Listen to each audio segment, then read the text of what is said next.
round table. Further in. We must go further in.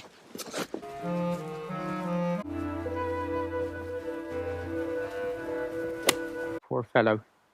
He had only a moment before her. What are you afraid of? Mrs. Beaver. You know who I mean. I was to meet you here and take you on to my... Lovely dam.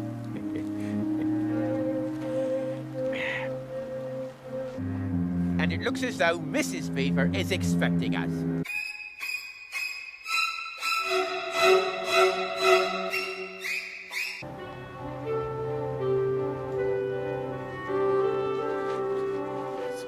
I didn't like to mention it before, but the moment I Move up the stairs. I said to myself, I said, A very, very bad business. We all know what that means. We don't. What, don't you know? You've no chance of ever coming out alive. People ever come out again. It seems to me, my dears, the only chance you have of saving yourselves is to keep some fish. But we can't! Horrible witch. Well then, take your coats off to warm in the oven, and you can draw some blood for Mr. Beaver. But we can't! Oh. What a simple thing to say. But we can't. We can't just... shh, not so loud, please. We can't... Why don't we just go home?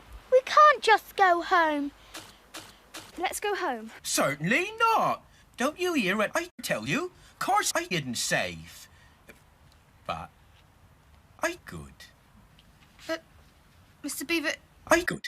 Yes, but how do we know? Oh. Well, what's that got to do with it? Food. At the sound of... Potatoes are boiling. We shall have your death. That's why I brought you here. I am to eat you at this table. I tell you simple things. You... Horrible witch. Certainly. I shall feel rather nervous. That you will, dearies, and no mistake. But if there's anyone can appear before Mrs. Beaver. without their knees knocking, they're either braver than most or else just silly. Then isn't he... Silly. Silly. Just Don't silly. you hear what Just Mrs. silly. Beaver tells Just you? Silly. Just silly. That's why she's silly. Sit.